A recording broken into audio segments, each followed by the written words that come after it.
राज्यात निवडणुका लागलेल्या आहेत आणि या निवडणुकीच्या पार्श्वभूमीवरती कोल्हापूरमध्ये काँग्रेसचे नेते सतेज पाटील असतील किंवा इकडे मंत्री प्रकाश आंबेडकर असतील, या दोघांमधला संघर्ष मोठा वाढताना पाहायला मिळतोय.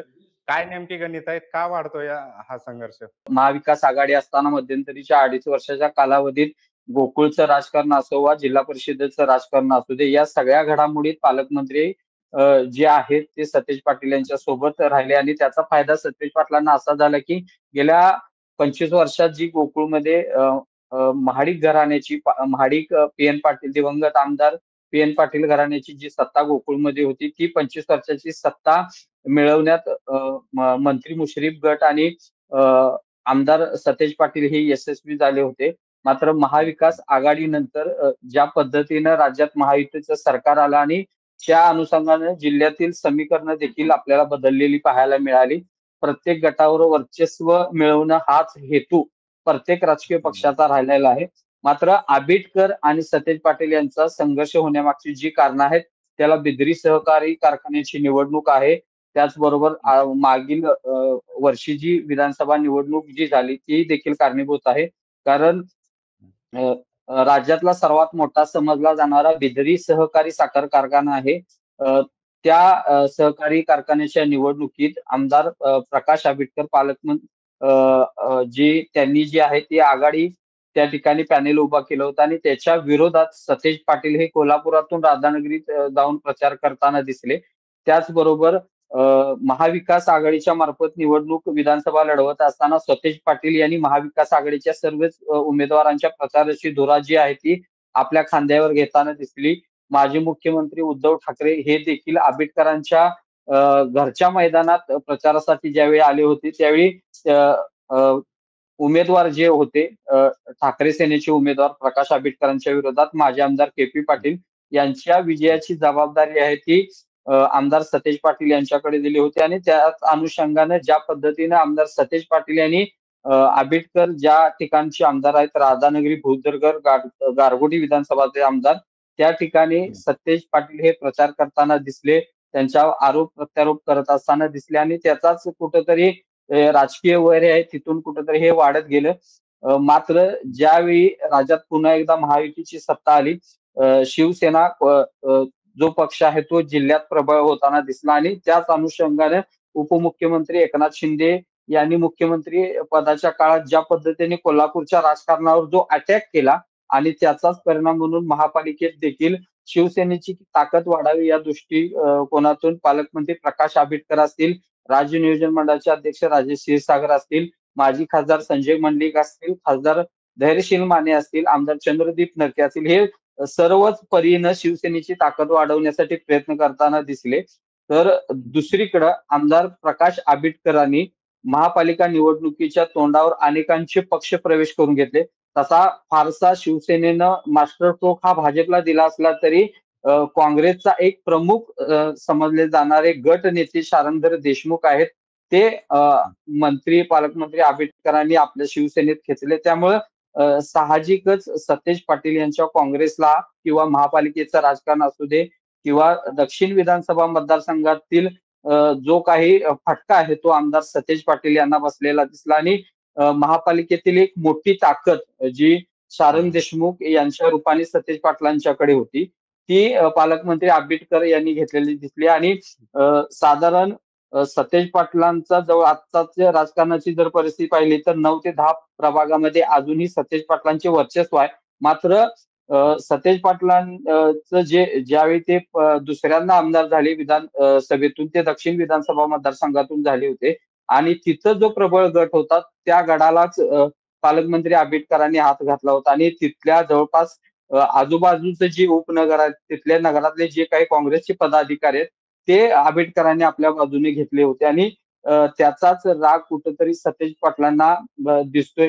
कारण 2 दिवसापूर्वी सतेज पाटील यांचा कळंब्यामध्ये कार्यक्रम झाला, त्यावेळी सतेज पाटलांनी खुलं आव्हान दिलंय की आता कुठं बॅटिंग सुरू झाले, माझी बॅटिंग सुरू व्हायची आहे, आता कुठं हलगी तापायला झाले, अजून मी या रणांगणात उतरणार आहे, अजून बरंच खूप काही घडायचं आहे आणि जे निवडणुकीच्या तोंडावर काँग्रेसमधून शिवसेनेमध्ये गेलेत त्यांना मी बदला घेतल्यास म्हणजे त्यांना एक प्रकारचा इशारा जो आहे तो सतेज पाटलांनी दिला. या सगळ्या हं. घडामोडी जर पाहता शहरात पालकमंत्र्यांनी केलेली एंट्री, दक्षिणमध्ये केलेला पालकमंत्र्यांनी भूकंप हा कुठेतरी सतेज पाटलांच्या जिव्हारी लागलेला दिसतोय. त्यामुळं या निवडणुकीच्या तोंडावर पालकमंत्री आंबेडकरांना सतेज पाटील टार्गेट करताना दिसत आहेत.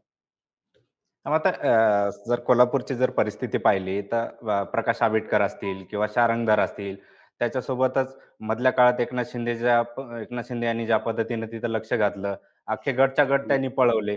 या सगळ्या गोष्टीमुळे सतेज पाटील कुठेतरी अडचणीत येतात. कारण सतेज पाटलांच्या खांद्यावरती आता महाविकास आघाडीची कोल्हापूरची धुरा असणार आहे. आणि हीच धुरा सांभाळावी किंवा ते गड राखून ठेवण्यासाठी कुठेतरी घोटाळे बाहेर काढायचे किंवा इरेला पेटणं हे सगळं चित्र दिसतंय. खरं पाहायला गेलं तर घोटाळे आणि हे सगळं नेत्यांचा एक डाव असू शकतो. आता घोटाळे बाहेर काढू असे इशारे कोल्हापुरात अनेक नेत्यांनी दिलेले आहेत. मात्र ते प्रत्यक्षात किती बाहेर काढतात हे स्थानिक राजकारणावर अवलंबून असतं. सहकारी संस्थांच्या निवडणुकावर अवलंबून असतो. कारण एकमेकांचे लागेबंदे हे सहकारात अजूनही घट्ट आहेत.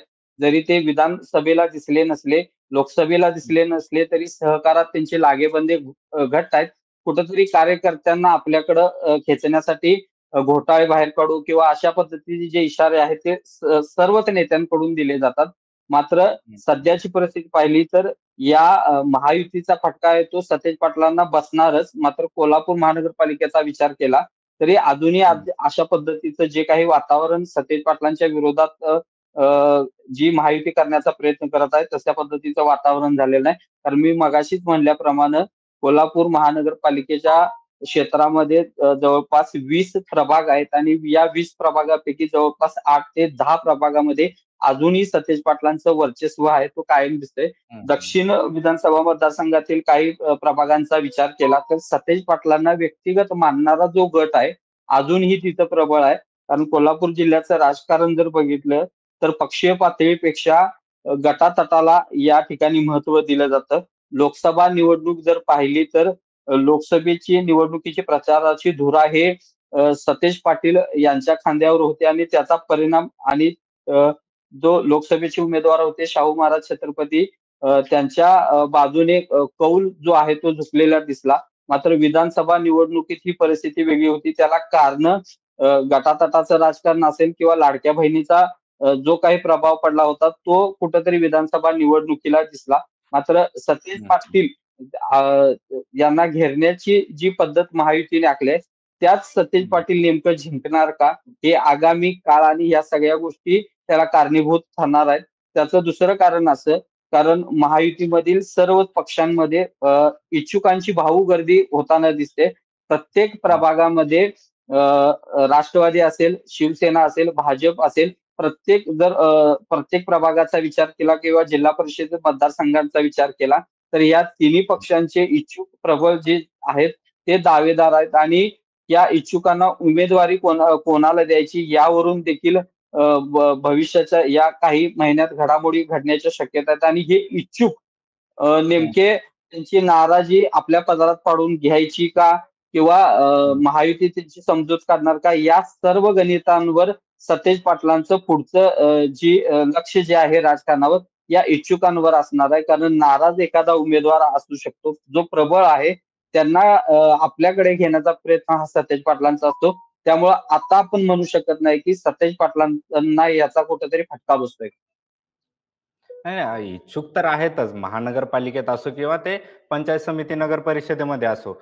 पण हे इच्छुक असताना, एवढी मोठी संख्या असताना, इकडे जर कागलचं उदाहरण घेतलं तर ते हसन मुश्रीफ सुद्धा विरोधक असलेल्या समरजित घाटगे यांच्यासोबत युती केली त्यांनी. इकडे म्हणजे हसन मुश्रीफ आणि सतेज पाटील यांची जी मैत्री आहे, ती सगळी राज्यभरातल्या लोकांना माहितीच आहे. पण असं असताना देखील हसन मुश्रीफ अ, घाटगे यांच्यासोबत गेलेत. काय समीकरण आहेत नक्की तिथली? मुश्रीफ आणि सतेज पाटलांची ही मैत्री राजकारणाच्या पलीकडची आहे. प्रत्येक अडचणीच्या वेळी मंत्री मुश्रीफ हे सतेज पाटलांच्या मदतीला धावून जातात. सतेज पाटील देखील मंत्री मुश्रीफ यांच्या मदतीला धावून जातेला आपल्याला दिसलेत. खरं पाहिलं तर मागच्या 2 ते 3 दिवसाचं राजकारण पाहिलं तर ज्या पद्धतीनं मंत्री मुश्रीफ यांनी जर एक डाव टाकलेला बघितला तर प्रचंड त्या ठिकाणी समरजित घाटगे यांची अडचण झालेली आपल्याला पाहायला मिळाली. कारण आठवडाभरापूर्वी कधी न कागल विधानसभा मतदारसंघामध्ये कधीच काँग्रेसने पाय ठेवला नव्हता. मात्र आठवडाभरापूर्वी काँग्रेसनं त्या ठिकाणी आपलं कार्यालय सुरू केलं होतं. कारण या नगरपालिका निवडणुकीच्या पार्श्वभूमीवर ज्या पद्धतीनं राजे गटानं जी काही माजी खासदार मंडलिक गटाशी चर्चा युती संदर्भात करणं सुरू होतं, या अनुषंगानं त्यांना कुठंतरी घेरण्याचा डाव महाविकास आघाडीमधून करण्याचा प्रयत्न झालेला आपल्याला पाहायला मिळतो. कारण काँग्रेस आणि राष्ट्रवादीची जी महाविकास आघाडी असेल त्यांना कुठंतरी दुभंगण्याचा प्रयत्न या कार्यालयाच्या माध्यमातून झाला की काय, अशा पद्धतीची चर्चा देखील त्या कार्यकर्त्यांच्या आणि मतदारसंघांमध्ये होताना पाहायला मिळाली.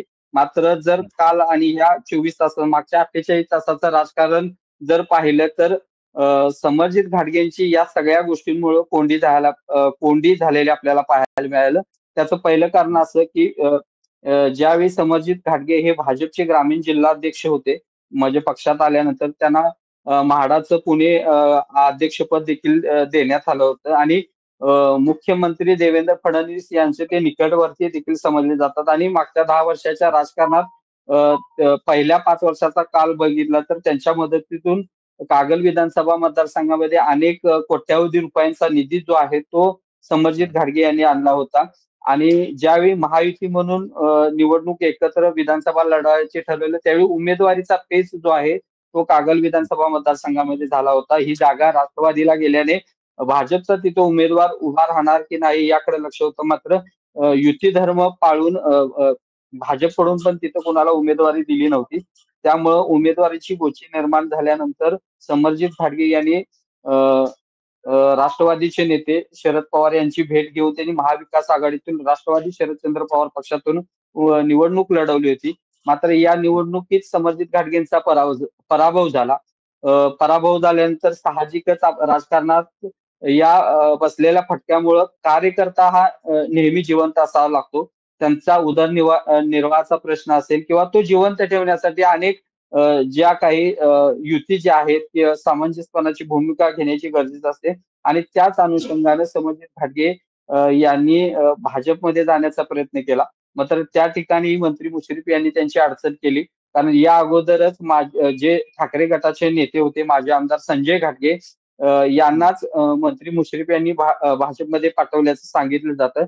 त्यामुळं समरजित घाटगेंची दारं जी आहेत ती भाजपमध्ये कुठेतरी बंद झाली अशा पद्धतीचं वातावरण तयार झालं.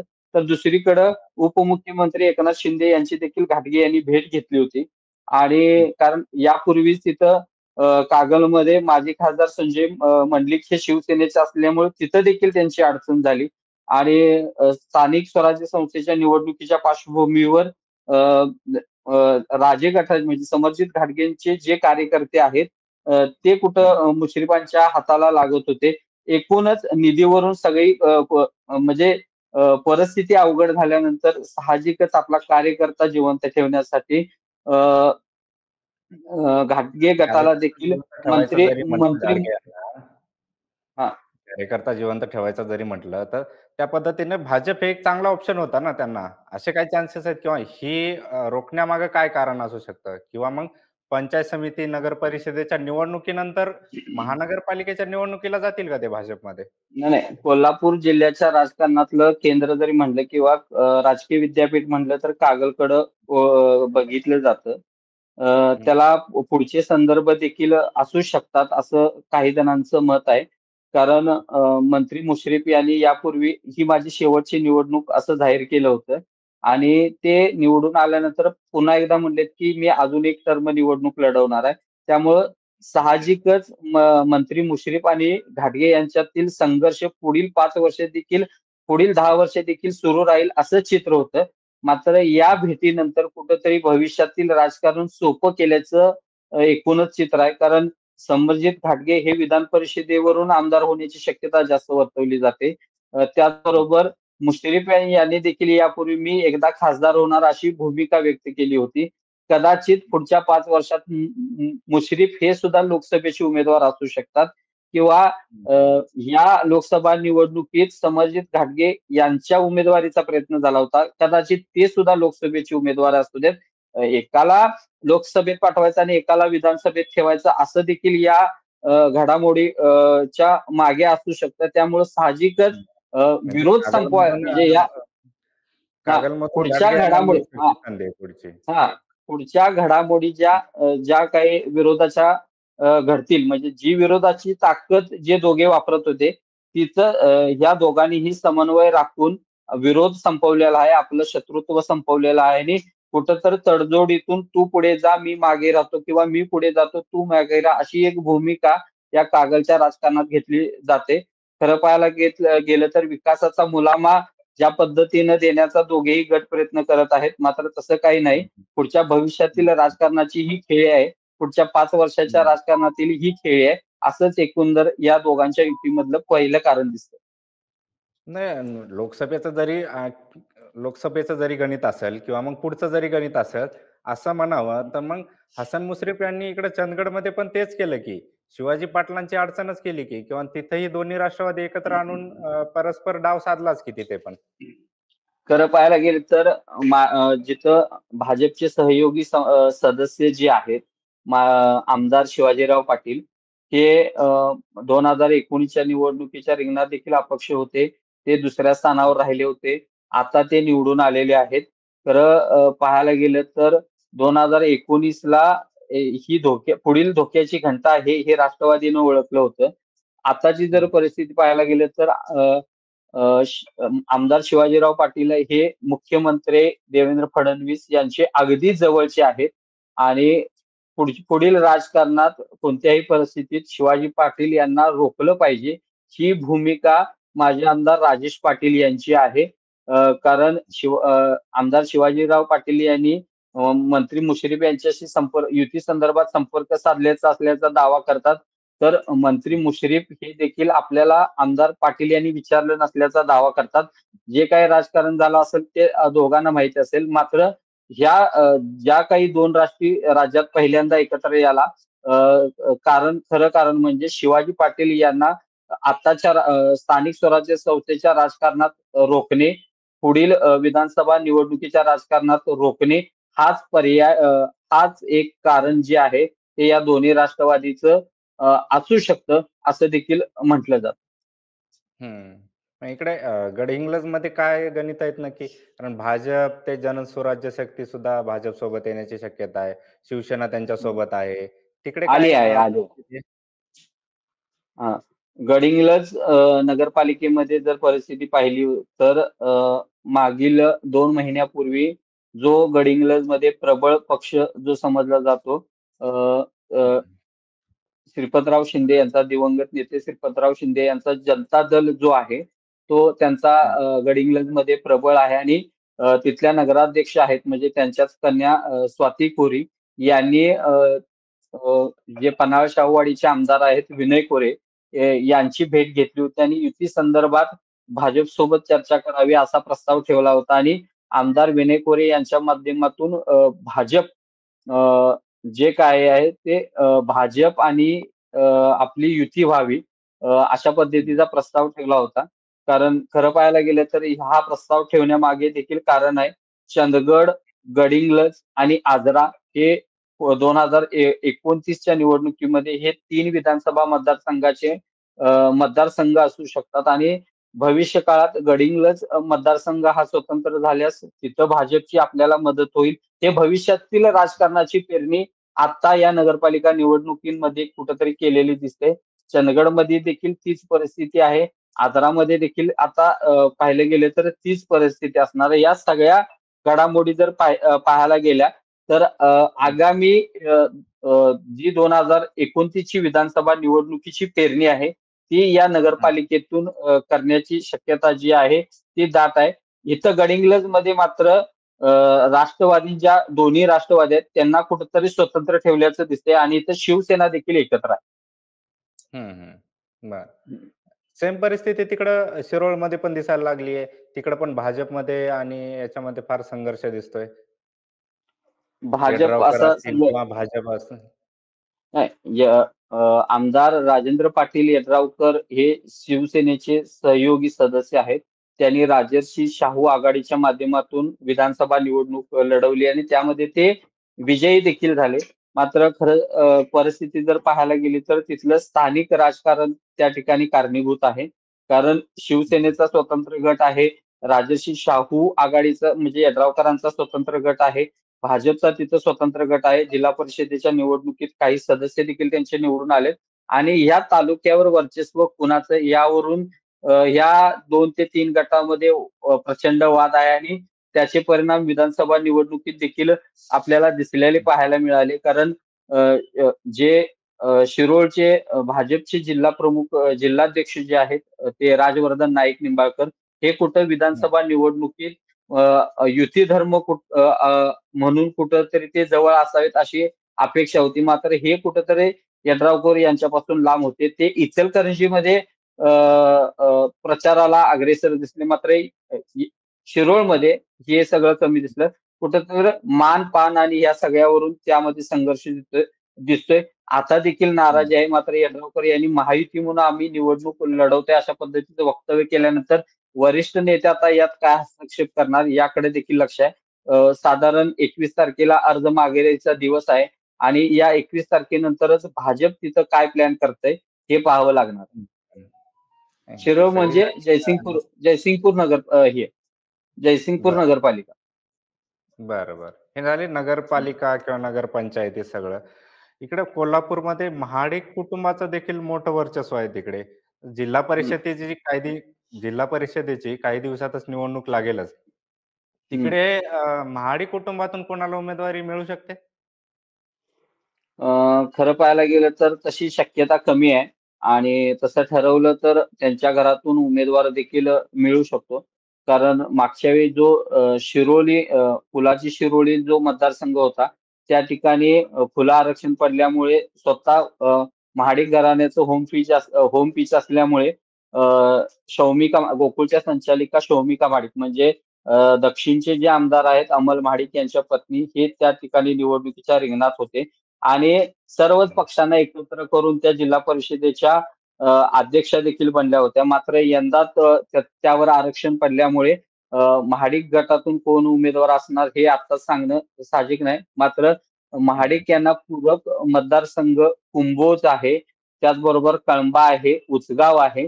हे पूरक मतदारसंघ आहेत. मात्र त्या ठिकाणी कार्यकर्त्यांना संधी दिली जावी अशा पद्धतीची भूमिका सध्या तरी महाडिक गटाची दिसते. मात्र भविष्यातील राजकीय जोडण्या काय असू शकतात यावरच महाडिक गटातील कोण उमेदवार या जिल्हा परिषदेच्या रिंगणात असणार हे पाहावं लागणार आहे आपल्याला. आत्ताच्या घडीला धनंजय महाडिकांची काय भूमिका आहे? काय रोल आहे त्यांच्याकडे नक्की? सध्याच्या घडीला धनंजय महाडिक यांचा रोल आहे की महायुती म्हणून आपण या सर्व निवडणुकीला सामोरं जायचं. ज्या ठिकाणी युती होईल त्या ठिकाणी एकत्र लढायचं. मात्र ज्या ठिकाणी युती होणार नाही त्या ठिकाणी कोणत्याही युती घटक पक्षातील उमेदवारावर टीका न करता या निवडणुकीला सामोरं जायचं. मात्र अ, पहिलं ध्येय त्यांचं दिसतंय कारण कोल्हापूर महानगरपालिकेवर भाजपचा झेंडा फडकावा हे ध्येय त्यांचं दिसतंय. कारण मागच्या महानगरपालिकेचं राजकारण जर पाहिलं तर धनंजय महाडिक किंवा महाडिक कुटुंबाची जी तार्राणी आघाडी आहे त्यांच्या पक्षाच्या जवळपास 19 जागा होत्या आणि भाजपच्या 14 जागा होत्या. या आताच्या परिस्थितीत पाहायला गेले तर तार्राणी आघाडी जी आहे ती भाजपमध्ये विसर्जित झाल्याचाच प्रकार आहे आणि या जर दोन्ही जागांची बेरीज बघितली ती साधारण 34 येते आणि या 34 जागांवर भाजपनं महानगरपालिकेमध्ये दावा केला आहे. 34 जागांच्या पुढे आम्हाला जागा द्याव्यात हीच भूमिका कुठेतरी महाडिक देखील महापालिकेच्या राजकारणात घेऊन उतरताना दिसतात. एकंदरीतच काय कारण या सर्व निवडणुकीचा जर अंदाज केला तर वस्तुस्थिती पाहायला गेली तर त्याला पुढील स्थानिक स्वराज्य संस्थेच्या स्थानिक स्वराज्य संस्थेच्या माध्यमातून जी विधान परिषदेची निवडणूक आहे त्याला ती कारणीभूत ठरू शकते. कारण नगरपालिका जिल्ह्यातील परिस्थिती पाहिली, जिल्हा परिषदेची परिस्थिती पाहिली आणि महानगरपालिका कारण आता महानगरपालिका कोल्हापूर जिल्ह्यामध्ये 2 महानगरपालिका आहेत. त्यामुळे या सगळ्या गुढीत महाविकास आघाडीचे उमेदवार कितीपर्यंत किती जास्त निवडून येतील याचा प्रयत्न जो आहे ते सतेज पाटील करताना दिसत आहेत. आणि दुसरीकडे महाविकास आघाडीचे येऊ नये आणि महायुतीचे जास्त यावेत यासाठी त्यांचा प्रयत्न सुरू आहे. मात्र प्राथमिक त्यांनी पहिलं महत्व जे दिले ते भाजपला, अधिकाधिक भाजपचे कसे उमेदवार निवडून येतील जेणेकरून या विधान परिषदेच्या निवडणुकीमध्ये भाजपची कशी कमांड राहील यावर त्यांचा पहिला फोकस असणार आहे. महानगरपालिकेचं ठीक आहे, पण सध्या जी परिस्थिती आहे, नगरपंचायत असेल, नगरपालिका असेल, नगर परिषद असेल, कोल्हापुरातल्या ज्या काय आहेत 12, 13, 14 नगरपंचायत, नगर परिषदा, सध्या काय वाटतं एकत्रित सध्याचं चित्र पाहिल्यानंतर महायुती तिकडे त्यांचं वर्चस्व असेल का महाविकास आघाडी असेल? खरं परिस्थिती पाहिली तर सर्व जर राजकीय परिस्थितीचा जर अंदाज घेतला तर कोल्हापूर जिल्ह्यातील 10ही मतदारसंघामध्ये महायुतीचं वर्चस्व आहे.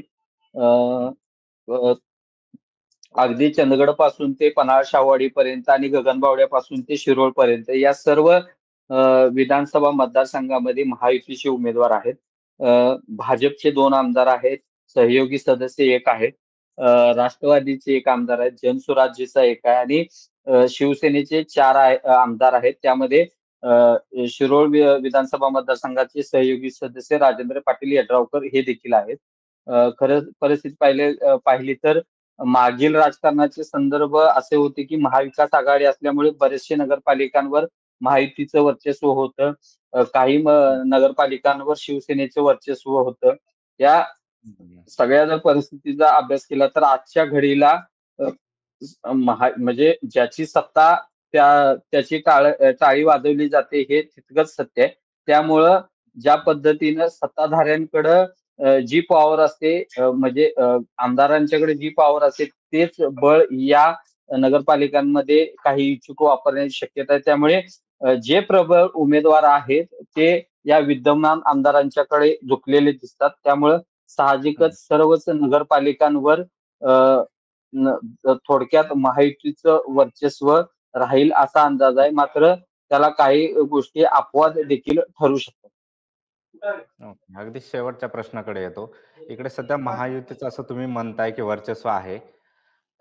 महानगरपालिका असो, नगर परिषद असो, नगरपंचायती असो, या सगळ्या ठिकाणी जर सत्ता आलीच महायुतीची, त्यांच्या बाजूने कल गेलात, या सगळ्यांचा परिणाम कुठेतरी गोकुळवर होईल का?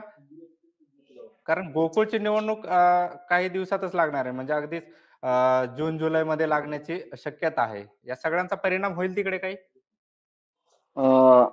साहजिकच या सर्वांचा परिणाम होईल असं म्हणता येणार नाही.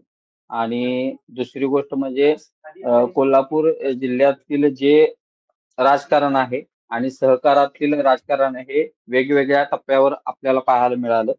कारण सहकारातील मोठ्या संस्था आहेत आणि याचा सर्व जो कणा आहे तो मूळ म्हणजे शेतकरी आहे आणि या 2 संस्थांमुळे शेतकऱ्यांची आर्थिक प्रगती देखील कोल्हापूर जिल्ह्यात पाहायला मिळाली.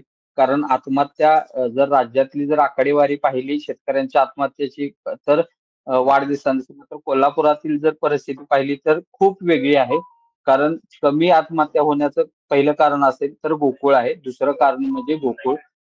दुसरं कारण म्हणजे कोल्हापूर जिल्हा बँक.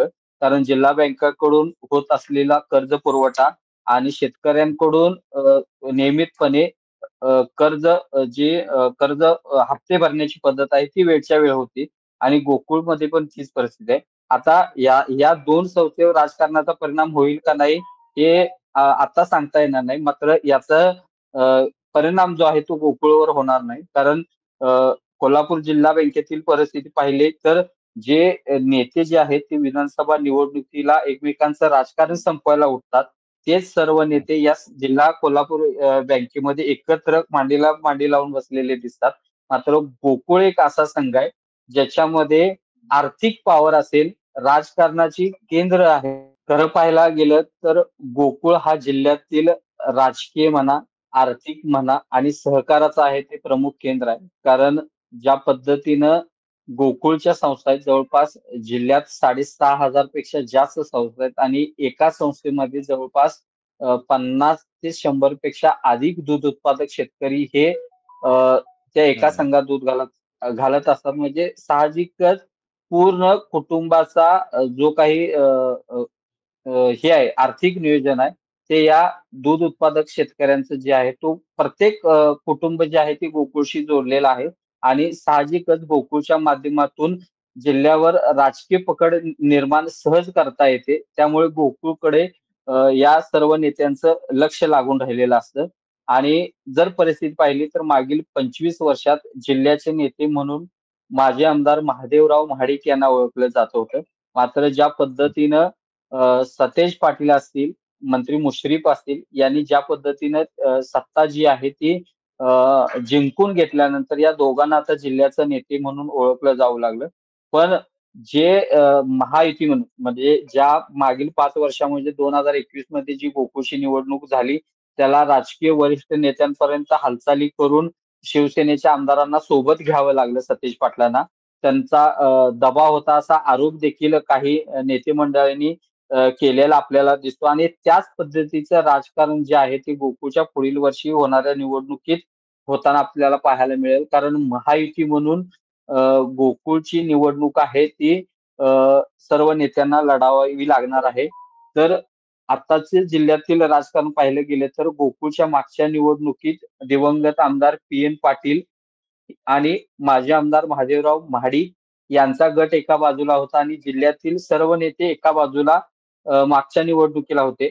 जर गोकुळच्या मागच्या निवडणुकीतील राजकारण पाहिलं तर दिवंगत आमदार पी.एन. पाटील त्याचबरोबर अ, माजी चेअरमन नरके सर आणि त्याचबरोबर माजी आमदार महादेवराव महाडिक हे एका बाजूला होते आणि जिल्ह्यातील सर्व नेते, आमदार, खासदार हे सतेज पाटील आणि मंत्री मुश्रीफ यांच्या सोबत होते.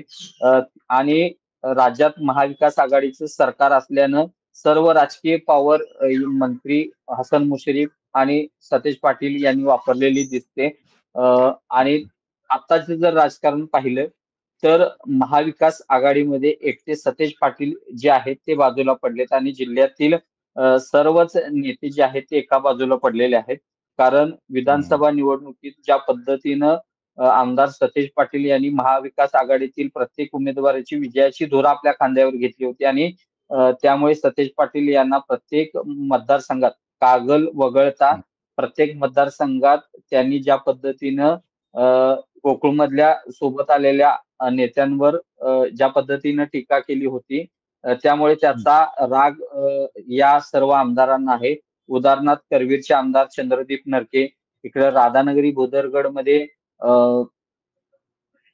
पालकमंत्री प्रकाश आंबेडकर, आत्ताच्या निवडणुकीत लोकसभा निवडणुकीत ज्या पद्धतीनं माजी खासदार संजय मंडलिक यांच्या विरोधात घेतलेली भूमिका, त्यामुळे संजय मंडलिक देखील आता सतेज पाटलांच्या विरोधात गोकुळमध्ये दिसतील अशी परिस्थिती आहे.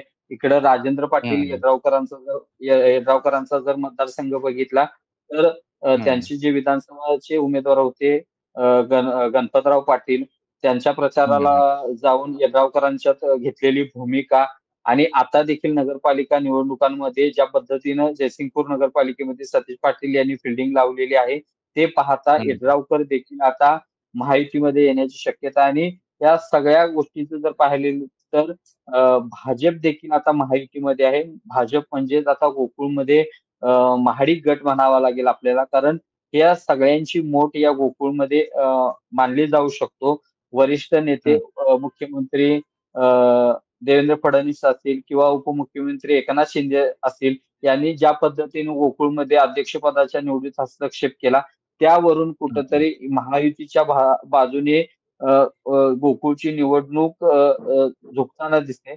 मात्र ज्या पद्धतीनं मंत्री हसन मुश्रीफ आणि सतेज पाटील यांची गट्टी आहे त्यांनी ज्या पद्धतीनं सभासद जी संख्या आहे ती वाढवली आहे त्यावरून गोकुळचा आता अंदाज लावणे शक्य नाही. मात्र महायुती म्हणून ज्या पद्धतीनं महाविकास आघाडी म्हणून ज्या पद्धतीने सतेज पाटील यांनी गोकुळच्या राजकारणात राजकीय पॉवर वापरली त्याच पद्धतीनं आता महाडिक गट देखील महायुतीची राजकीय पॉवर आता वापरण्याची गोकुळच्या निवडणुकीत शक्यता आहे ती वर्तवली जाते.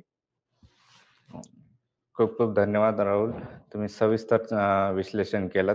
असेच विश्लेषण आम्ही तुमच्यापर्यंत पोहोचवत राहू. त्यासाठी सरकारनं मला सबस्क्राईब करायला विसरू नका.